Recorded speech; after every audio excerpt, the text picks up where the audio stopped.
दोस्तों, आखिर छत्तीसगढ़ के अंदर अगली कैबिनेट बैठक और आगामी अनुपूरक बजट कब तक पेश किया जा सकता है और इस वक्त प्रदेश के कर्मचारियों के क्या क्या मेन मुद्दे हैं और भूपेश सरकार अपने कार्यकाल के इस अंतिम अनुपूरक बजट में क्या क्या निर्णय ले सकती है, इन सभी मुद्दों को बारीकी से समझने के लिए बने रहिए वीडियो के अंत तक।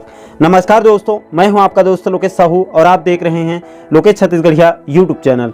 आप सभी साथियों का हमारे इस चैनल पर बहुत बहुत स्वागत है। दोस्तों, इस वीडियो को बनाने से पहले मुख्यमंत्री भूपेश बघेल जी के संसदीय सलाहकार राजेश तिवारी जी और वित्त विभाग के जेडी के अलावा बीते 2 से 3 दिन के अंदर जितने भी अधिकारियों और जानकारों से मेरी बात हुई है और उनके द्वारा कैबिनेट बैठक और अनुपूरक बजट के संबंध में जो जानकारी दी गई है उसका सार आपको इस वीडियो में समझाने की कोशिश करूंगा। दोस्तों, सबसे पहले आपकी जानकारी के लिए बता दूं कि हमारे पड़ोसी राज्य मध्य प्रदेश में वहां की शिवराज सरकार का कल 16 मई 2023 को कैबिनेट बैठक आयोजित हो चुका है, जिसमें एमपी की जनता के लिए कई महत्वपूर्ण निर्णय लिए गए हैं। अब दोस्तों, ऐसे में सवाल ये उठता है कि आखिर छत्तीसगढ़ की भूपेश सरकार का अगला कैबिनेट बैठक कब तक हो सकता है। तो देखिए दोस्तों, ऐसा है, जहां तक कैबिनेट बैठक कब तक हो सकता है इसको लेकर अभी तक तो सरकार की तरफ से कोई आधिकारिक ऐलान नहीं किया गया है, लेकिन मई के लास्ट तक, मई अंत में कैबिनेट बैठक होने की संभावना जताई जा रही है। और एक अधिकारी ने बताया कि कैबिनेट बैठक के लिए कोई एक 2 महीना पहले से तैयारी नहीं होती है, बल्कि जैसे ही सरकार के सामने 8 से 10 महत्वपूर्ण विषय सामने आते ही 1 सप्ताह के अंदर कैबिनेट बैठक का रूपरेखा अधिकारी लोग बना लेते हैं। इसलिए आप लोगों ने देखा होगा कि कभी कभी लगातार 2 से 3 महीने के अंदर 2 से 3 बार भी कैबिनेट बैठक हो भी जाता है। अब दोस्तों, आप ये भी समझ लीजिए कि आखिर इस कैबिनेट बैठक में भूपेश सरकार कौन कौन से मुद्दों पर मुहर लगा सकती है, खास करके कर्मचारी वर्गों की बात करें तो देखिए दोस्तों, सबसे पहले ट्रांसफर नीति 2022 पर मुहर 2023 पर मुहर लग सकती है, क्योंकि ट्रांसफर को लेकर भी लगातार मांग की जा रही है और इसको लेकर बाकायदा छत्तीसगढ़ कर्मचारी अधिकारी फेडरेशन ने परसों 15 मई 2023 को वरिष्ठ और उच्च अधिकारियों को एक पत्र लिखकर मांग रखी है कि 15 जून 2023 तक शिक्षकों और कर्मचारियों का ट्रांसफर प्रक्रिया पूरा कर लिया जाए, क्योंकि बाद में स्कूल खुलने के बाद बीच में ट्रांसफर करने से इसका बच्चों के ऊपर और कर्मचारियों और शिक्षकों के ऊपर कई प्रकार के इसका नेगेटिव असर होता है, उनके सामने कई सारी समस्या खड़े हो सकती है। इसलिए 15 जून तक ट्रांसफर करने की मांग रखी गई है। इस मुद्दे पर आगामी कैबिनेट बैठक में मुहर लग सकती है, लेकिन दोस्तों इस पर कुछ लोगों का यह भी तर्क रहता है कि चूंकि 2023 के अंत में राज्य में विधानसभा के चुनाव होने वाले हैं, ऐसे में चूंकि ट्रांसफर में पैसे का लेन देन चलने की संभावना बढ़ जाती है और इसका असर सीधा चुनाव पर पड़ता है और इसका नुकसान सरकार चलाने वाली पार्टी को आगामी चुनाव में भुगतना पड़ सकता है। इसलिए भी चुनावी वर्ष में चुनाव के करीब थोक में बड़े संख्या में ट्रांसफर थोड़ा सा मुश्किल हो जाता है, लेकिन चूंकि बड़ी संख्या में शिक्षक और कर्मचारी ट्रांसफर की मांग कर रहे हैं तो ऐसे में सरकार को ट्रांसफर नीति 2023 को आगामी कैबिनेट में खोलना चाहिए।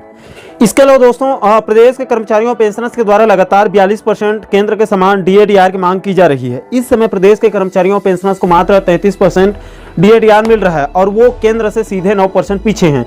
इसलिए सरकार के पास आगामी कैबिनेट बैठक में बहुत बड़ा मौका है डीए और डीआर वृद्धि करके नाराज कर्मचारियों और पेंशनर्स के बड़े वर्ग को खुश कर सकती है। हालांकि दोस्तों, मैं ये भी साफ कर दूं कि बीते दिनों फेडरेशन संयोजक कमल वर्मा जी ने साफ कहा था कि डीए-डीआर न तो कैबिनेट का विषय है और न ही कोई बजट सत्र का विषय होता है। इसके लिए अलग से कोई बजट की जरूरत नहीं पड़ती है।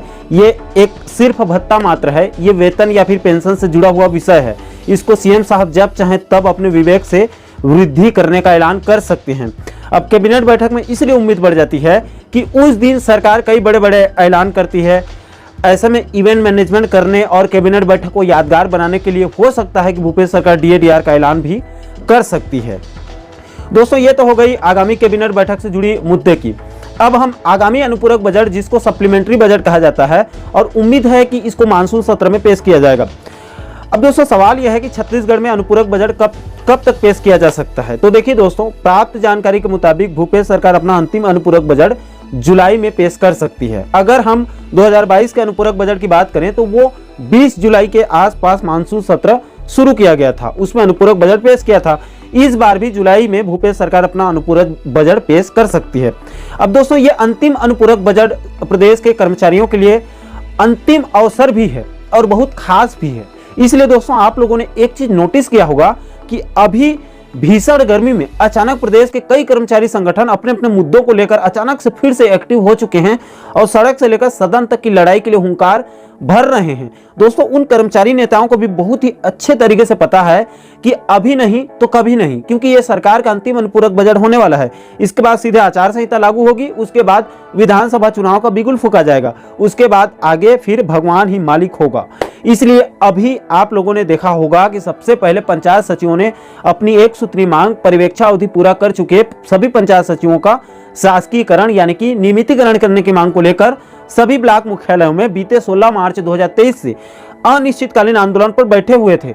उसके बाद तकरीबन 58 दिनों तक लंबा आंदोलन करने के बाद अभी बीते 9 मई 2023 को सीएम भूपेश बघेल जी से मुलाकात करके सीएम साहब के आश्वासन के बाद अपना आंदोलन स्थगित कर दिया, यानी कि अपना जो संदेश है वो सीधे मुख्यमंत्री तक पहुंचा दिया है कि आगामी अनुपूरक बजट में पंचायत सचिवों को भूल मत जाना काका।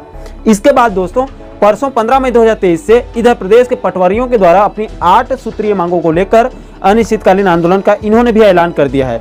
इनका सीधा सा मकसद ये है कि आगामी अनुपूरक बजट से पहले सरकार के ऊपर दबाव बनाया जाए ताकि सरकार पटवारी लोगों की मांगों को भी अनुपूरक बजट में शामिल करे। इसके अलावा दोस्तों उसी 15 मई से छत्तीसगढ़ सर्व विभागीय संविदा कर्मचारी ने अपने नियमितीकरण के मुद्दे को लेकर नियमितीकरण रथ यात्रा की शुरुआत 15 मई को बलौदा बाजार से शुरू कर दिया है, जो कि लगभग एक दिन सभी जिलों से गुजरते हुए 21 जून को राजधानी रायपुर पहुंचेगी। तो दोस्तों इसको भी आगामी अनुपूरक बजट को देखते हुए ही प्लान किया गया है। इसके अलावा दोस्तों यहाँ पर मैं आपको ये भी बता दूं कि भूपेश सरकार सत्ता में आने से पहले अनियमित कर्मचारियों को उनको छटनी भी नहीं करने का वादा किया गया था, लेकिन सरकार बनने के बाद बीच बीच में कई सैकड़ों हजारों अनियमित कर्मचारियों का अलग अलग विभागों से छटनी हो चुका है। और अभी छत्तीसगढ़ संयुक्त अनियमित कर्मचारी महासंघ के प्रदेश सचिव भूपेंद्र साहू जी ने जो जानकारी दी है उसके मुताबिक अभी और 63 अनियमित कर्मचारियों की नौकरी से उनको निकाल दिया गया है। तो एक तरफ तो नियमितीकरण न होने का दर्द और दूसरा छटनी का गम है, यानी कि अनियमित कर्मचारियों के जले में भूपेश सरकार नमक छिड़कने का काम कर रही है, जबकि सरकार को मलहम लगाने की सख्त जरूरत है। इसके अलावा दोस्तों इसी अनुपूरक बजट को ध्यान में रखते हुए अपनी वेतन विसंगति के मुद्दे को इधर छत्तीसगढ़ सहायक समग्र शिक्षक फेडरेशन ने उनके जो प्रदेश अध्यक्ष हैं मनीष मिश्रा जी ने बीते दिनों ऐलान कर दिया है कि इसी वेतन विसंगति के मुद्दे को लेकर कल 18 मई 2023 को राजधानी रायपुर के साहू भवन में अपने फेडरेशन के सभी जिला और ब्लॉक अध्यक्षों को बैठक में बुलाया गया है। आगामी अनुपूरक बजट को ध्यान में रखते हुए वेतन विसंगति के मुद्दे पर कल फेडरेशन कोई बड़ा ऐलान जो है वो साहू भवन में कर सकता है। इसके अलावा दोस्तों एक्सन ने यह भी बताया कि अभी जो 12,489 पदों पर शिक्षक भर्ती चल रही है, जिसका व्यापम का परीक्षा प्रतियोगी परीक्षा 10 जून 2023 से होने वाली है, लेकिन बीते दिनों मीडिया में एक खबर चल रही थी कि इस 12,489 शिक्षक भर्ती के अलावा और 14,000 पदों पर शिक्षक भर्ती हो सकती है, जो कि सभी संभागों के लिए होगी। तो दोस्तों हो सकता है कि भूपेश सरकार चुनाव को मद्देनजर रखते हुए सभी संभागों के युवाओं को खुश करने के लिए 12,489 भर्ती के अलावा चुनाव संपन्न होने के बाद 2024 में और 14,000 शिक्षक भर्ती का भी ऐलान कर सकती है और बेरोजगारों का वोट को बटोर सकती है, क्योंकि भर्ती तो उसे 2024-25 से ही शुरू करना है। और वैसे भी सरकार बनने के बाद नेताओं का हम आपके हैं कौन वाला मैटर चलता है। तो कुल मिलाकर दोस्तों इस वक्त अगर हम छत्तीसगढ़ के अंदर आगामी कैबिनेट बैठक और अनुपूरक बजट की बात करें तो आगामी कैबिनेट बैठक इसी मई के अंत तक हो सकती है और अनुपूरक बजट जुलाई के मानसून सत्र में संभव है। और प्रदेश के नियमित और अनियमित कर्मचारियों के इन्हीं सभी मुद्दों पर मुहर लग सकती है। और दोस्तों चूंकि मुख्य बजट में कर्मचारियों के लिए कुछ खास प्रावधान नहीं किया गया था, आंगनबाड़ी के कार्यकर्ताओं को छोड़कर बाकी कर्मचारियों के लिए कुछ खास जो है वो मुख्य बजट में सरकार ने उनके लिए प्रावधान नहीं रखा था, जिससे कर्मचारी वर्ग खासे नाराज हैं। तो ऐसे में अंतिम अनुपूरक बजट में कर्मचारियों को सरकार खुश करने की जरूर कोशिश कर सकती है। और अगर इस बार भी इस अंतिम अनुपूरक बजट में भी कर्मचारियों के लिए कुछ नहीं किया गया तो इसका बहुत बड़ा नुकसान भूपेश सरकार को आगामी विधानसभा चुनाव में हो सकता है। तो आशा करता हूं दोस्तों कि आप आगामी कैबिनेट बैठक और अनुपूरक बजट से जुड़ी इस पूरे मुद्दे को अच्छे से आप समझ गए होंगे। दोस्तों इस पूरे मामले पर आप लोगों की क्या राय है? क्या भूपेश सरकार आगामी कैबिनेट बैठक या फिर आगामी अनुपूरक बजट में नियमित और अनियमित दोनों वर्ग के कर्मचारियों को कुछ सौगात दे सकती है, उनके मांगों को मान सकती है, या फिर इस सरकार का भी सुपड़ा साफ होना तय है? इस पूरे मामले पर आपके जो भी राय होंगे आप नीचे कमेंट सेक्शन में अपनी प्रतिक्रिया जरूर दीजिएगा। और दोस्तों, आप आगे भी प्रदेश के नियमित और अनियमित कर्मचारियों के साथ साथ बुजुर्ग पेंशनर से जुड़ी तमाम महत्वपूर्ण मुद्दों पर वीडियो देखना चाहते हैं तो हमारे चैनल को आप सब्सक्राइब कर लीजिएगा, ताकि आने वाले सभी नए वीडियो का नोटिफिकेशन आप लोगों तक तुरंत पहुंच सके। दोस्तों, अभी के लिए फिलहाल इस वीडियो में इतना ही। मुझे दीजिए इजाजत। मैं मिलता हूं आपसे एक और महत्वपूर्ण मुद्दे के साथ, महत्वपूर्ण टॉपिक के साथ। तब तक के लिए जय हिंद, जय छत्तीसगढ़।